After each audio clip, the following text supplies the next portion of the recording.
everybody, thanks so much for joining me. I have a little bit of a different video for us today. You know, my past videos I've been fixing up all the old sewing machines, and that's been a lot of fun. Super glad that I've been able to bring you along for those videos. But today I wanted to do something a little different, and I like a good challenge, and I wanted to get back to sewing something as well. So I thought it would be fun if I designed my own quilt pattern. Thought it might be kind of easy, and it turned out to be not as easy as I thought it was going to be. A couple bumps along the way, but like I said, I like a good challenge, so nothing I couldn't handle. I wanted to design a pattern of my own and go all the way through sewing it and all the way to the end to having a finished product to show. So as you can see by my design wall, I went through quite a process here. I've got several different things going on here, and I will kind of walk you through what I went through in this process. So stick around, this should be a good time. So my goal here is to design a quilt all on my own, and also to use the solid fabrics that I have on hand. A friend had given me some solids from her stash, and I thought this was a great way to use them up. And I don't normally sew with solids, so it kind of added an extra layer to this challenge, which I was really looking forward to. There are many design apps out there that you can use, different kind of programs, but I had heard good things about Quilt, so I decided to go with that one. They do have an onboard tutorial that is really helpful. You can jump right in and create your block, and it seems like a very easy process to do so, and it's very intuitive as you go through each step, which was pretty helpful. They have a wide palette of colors that you can choose from to color your block and your pieces in, so that was kind of fun. And you can also put your block, once you have it done, you can put your block into the quilt grid to see what the entire quilt is going to look like. There are a couple cons. With the free demo, at least there are. I'm a frugal girl, and I don't like paying for things if I don't have to, so I tried out the free demo. And there are a couple downfalls with the free demo. You cannot save your design. However, you can make screenshots, and you can also take snippets of the screen, so you can kind of save your design to your computer that way. The free demo also does not give you cutting instructions and factor in seam allowances or anything like that for you. So if you've made a couple quilts, you can easily figure that out on your own. So that wasn't too big of a deal for me. So I jumped into Quilt and quickly designed this first block that I was pretty happy with. It was easy and fun and really didn't take me that long. I liked the curve that the 4 points kind of created. All of the pieces in this block are straight. However, those points that are in the middle of each side of the block kind of created a curved feel to it, and I thought that was pretty cool. It was very unique. Once I was happy with this block, though, I put it into the quilt grid to see what the whole quilt was going to look like, and it immediately made my eyes cross. It was way too busy.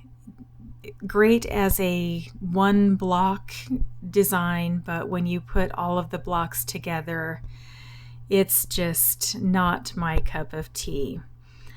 So I realized I needed a second block to break up that design. So I jumped back in, made up a second block, and it was even quicker and easier the second time around, and it was kind of fun to play around with the colors and add more color to my original design. Then I put that secondary block into the quilt grid and immediately loved the design. It's really busy, but I tend to like busy quilts, and it was just right up my alley. my son walked in and said, "I love it. You should make that."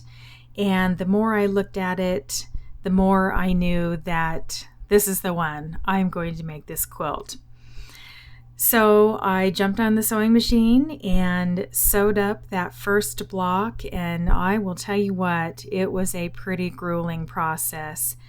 Those 4 points that are in the center of each side of the block were just really difficult. I've never made a unit like that before, and apparently I need a little more practice with making those. My corners and points just did not line up very well there.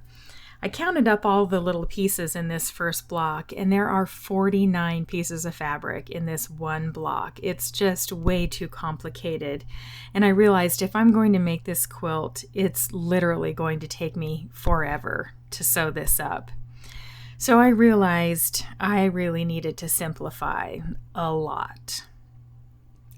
So I tried the process in reverse for my next go around. I first played with the pieces of fabric on my design board, and once I got a design I liked, I went ahead and sewed that block up, and then I went to pre-quilt and recreated the design there. And on the screen, the block looked great on its own. I think it's a really nice looking block. Once I got that made up though in the app, I added it to the quilt grid, and it was, again, not my cup of tea.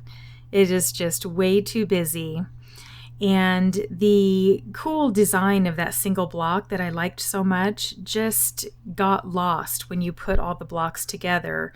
That secondary pattern took over, and those dark colors, really all you see is those dark rectangles all over the place, that you just lose the design in the middle of the block. So I'm learning very quickly that that secondary design that emerges is really the most important thing. It's way more important than how the individual block looks on its own. So for my next go around, I realized that I really needed to simplify. I created a block that was really lackluster and uneventful on its own. But when I put it into the quilt grid, that's when the magic happened. That secondary diamond pattern emerged, and I just loved it immediately. It's unique. It's a pattern I've never seen anywhere else. And I love how those half diamonds around the edges kind of make a scalloped edge around the whole thing. I just thought that was really cool. So I just took some time, played around with it, and made a few changes. I changed the gray square in the middle to a diamond. I thought that would complement the other diamonds around the whole design a little better. And then I went ahead and worked up the pattern in 2 different colorways. I did a pink version and a tan version, but I went ahead and settled on the blues because that's what I had more of in my stash. And I thought this would make a great quilt for a little boy. So now that I'm happy with this design, it's time to sew it up and see how this is going to go.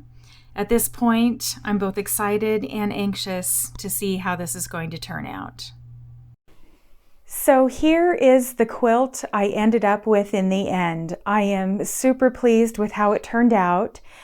It actually turned out completely different than I thought it was going to be when I first started this whole process. And you know, that is the cool part about going through this. I learned that this is an entirely organic process. You can have something in your head, but when you get it into a design app and start to play around with it and then get to sewing it and putting it all together, things change, and I think it's just a beautiful process to go through. So as you can see, you can still see the secondary diamond pattern here. I used a high loft batting, so when I quilted this, I used a meander pattern to quilt it, And that high loft really created a lot of texture here. So that original pattern gets kind of hidden in all of that texture, which is great. I think it's wonderful. And I did just a 2.5-inch border of each of the medium blue and dark blue around the edge.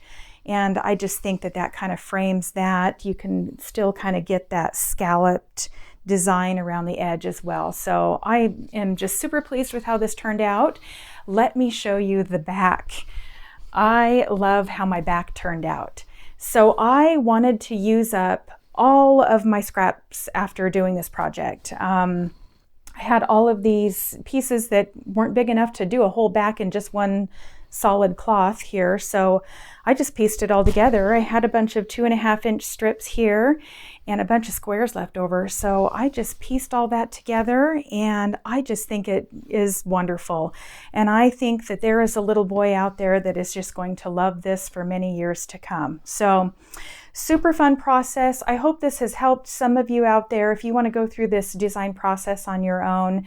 Hopefully this has taken some of the guesswork out of it and maybe inspired you to give it a shot on your own. I hope so. It was a lot of fun. So thank you so much for coming along with me on this journey. It has just been an awesome time.